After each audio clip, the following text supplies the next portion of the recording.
Hola, buenas tardes. Mi nombre es Jesús Vite, soy estudiante de la Universidad CEDEI, Campus Monterrey, soy en el sexto semestre y hoy hablaremos de un tema que se llama exotropia intermitente. Acabamos de hacer un examen aquí al joven Daniel, encontramos una exotropia intermitente, la cual debemos situar a esta enfermedad en la situación en la que se encuentre. Voy a tratar de explicarles que cuando la exotropia se encuentra solo en la ausencia de visión binocular, por ejemplo, al ocluir un ojo en el cover test alternante, decimos que es una exotropia, y cuando esta aparece de manera espontánea, decimos que es una exoforia intermitente.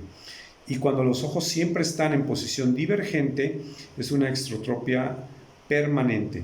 La exotropia intermitente puede confundir con la exoforia o de las exoforias intermitentes, y si esta está difícil de hacer la diferencia, no le debemos dar tanta la importancia y esperar a que ésta evolucione o hacerle su RX y corregírselo y no referirlo para alguna operación o darle seguimiento en el sentido de referirlo al oftalmólogo para una cirugía. Y la trataremos, pero pues no es necesario hacerlo, ya que podríamos no tratar a todos los pacientes, ya que la exotropia intermitente es uno de los estrabismos más frecuentes en nuestro país, siendo mucho más frecuente que la exotropia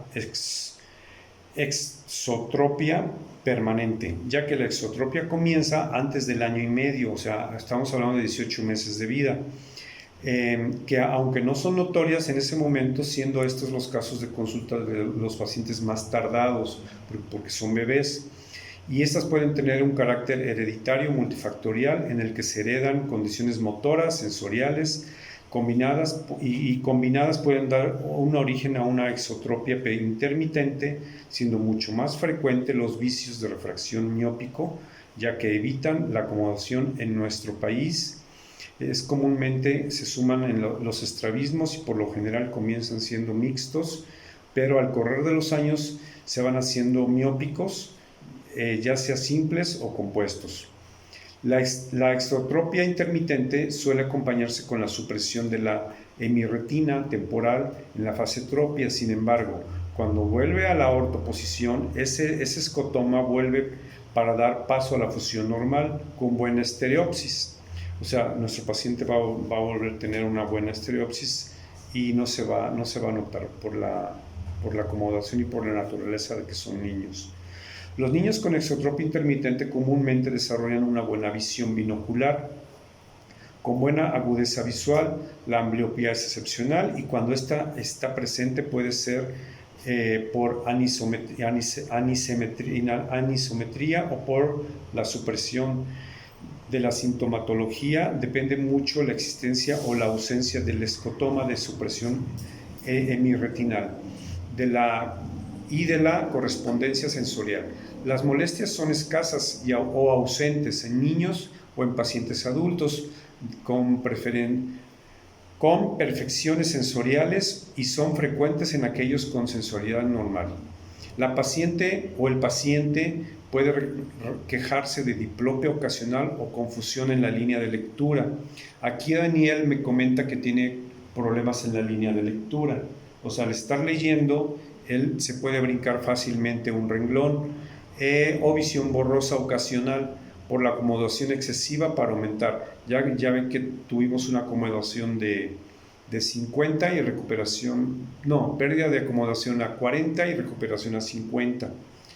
Y bueno, otro signo clásico es el guiñeo o el guiño de un ojo, y en exteriores iluminados esto ocurre para aumentar la diplopia producida por la luz solar. La luz intensa, en este caso, es un estímulo muy disociante que lleva a la máxima desviación. También algunos pacientes, especialmente adultos, él me hace referencia a que le lastima mucho la luz, pero yo no quisiera ponerle un filtro ámbar, por ejemplo, por su edad, y hacerle a que su iris siga trabajando, el esfínter de su iris siga trabajando al máximo para no limitarlo cuando sea un adulto joven o un adulto mayor.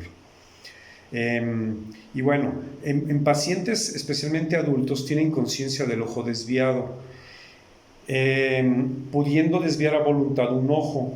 Niños especialmente podemos ver el parpadeo excesivo para enderezarlo, o sea, empiezan a parpadear y empiezan a acomodar o a enderezar ese ojito.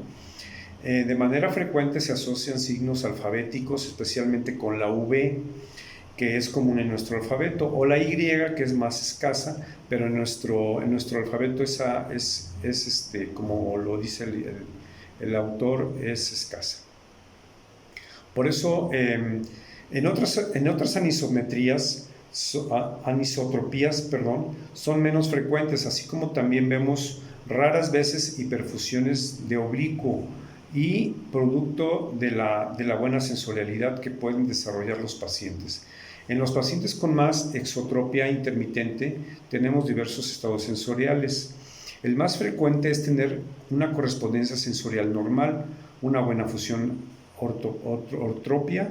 enortropia y un escotoma en la retina temporal. Cuando en esta tropia estos pacientes suelen tener pocos síntomas debido a una buena adaptación sensorial que presentan. Las molestias suelen estar asociadas principalmente en el impacto social que presenta la apariencia de la desviación. Luego tenemos a los pacientes con correspondencia sensorial normal en todo momento sin supresión y la diplopia entropia. Estos suelen ser los pacientes con menos daño sensorial pero con más molestias. Habitualmente son pacientes que presentaron un cuadro leve durante la infancia, por lo tanto no se adaptaron sensorialmente, aunque después desarrollan un cuadro más frecuente. Y por lo último tenemos a los pacientes que desarrollan una correspondencia retinal anómala, ya que esta requiere de ángulos estables debido justamente a su carácter intermitente. Estos pacientes logran una fusión entropia y no sufren diplopia, ya que integran la imagen del ojo desviado a través del reordenamiento territorial que implica la correspondencia retinal anómala. Estos pacientes suelen presentar sensorialidad algo más pobres. Algunos de ellos o de estos pacientes después de cierta edad no es posible revertir la correspondencia retinal anómala. Y bueno, si los superamos o logramos la ortopropia, sufrirán la diplopia onómina. Por eso es importante en adultos evaluar si hay diplopia o no cuando corregimos la desviación, no con los prismas, y así poder predecir el comportamiento y poder referir a una posible cirugía. La clasificación de la exotropia intermitente se basa en la incomitancia lejos-cerca, es decir, la diferencia entre ángulos en posición primaria a 5 metros y a 30 centímetros. O sea, la medimos a 5 metros y la regresamos así a 30 centímetros. Es la clasificación más usada en la actualidad por su relativa simpleza, además un manejo diferenciado. En el plan de manejo, ¿qué podemos hacer? Aquí en el caso de Daniel le vamos a corregir su RX y vamos a observar a 6 meses a ver qué pasa, si esa exoforia se corrige. Y lo primero que tenemos que hacer es escuchar a los papás. Si los papás nos dicen que vemos que su ojito se le desvía, tenemos que hacerle caso y tenemos que buscar el más mínimo detalle que pueda hacer que los papás no se equivocan, porque ellos están con todo el día enfrente de ellos, observándolos y hay que hacerles caso. Y bueno, el punto es que no debemos de dudar y hacerle la prueba del cover test, ya que esta puede presentar en ocasiones y si es mixta o no, determina si es una exo, una endo. No se debe de hacer mucho caso y atenderlo.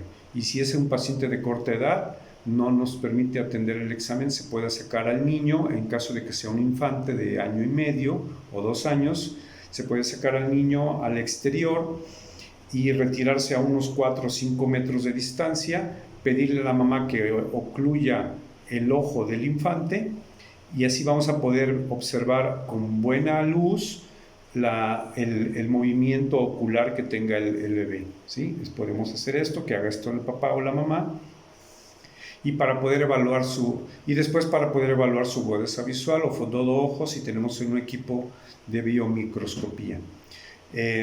Recordando, los vicios de refracción son más frecuentes entre los niños con exotropia intermitente, por lo que siempre debemos descartar incluso en los que presentaron una buena agudeza visual, ya que puede asociarse a unas hipermetropías moderadas o altas, que aún manifestando buena visión frente al agotamiento acomodativo, lo que es tanto o más importante que la convergencia acomodativa. Una vez descartada la exotropia encontrada, hay que tratar todos los defectos miópicos o hipermetrópicos, a menos que sean muy pequeños, y estos serán tratados de acuerdo a la baja visión, que esto exceda a unas 3 dioptrías, entonces no se debería de atender. Y debemos de enfocarnos también a la binocularidad y la sensorialidad presentada por el paciente. Y bueno, con esto damos por terminado el examen de Daniel. Gracias, Daniel. Vamos a hacerte tu RX y te vamos a observar en aproximadamente 3 meses. Vamos a ver su ojito, esa exo que tiene en su ojo izquierdo. Vamos a ver cómo se comporta y terminamos. Vamos a estarlo teniendo en observación. Gracias. Buenas tardes.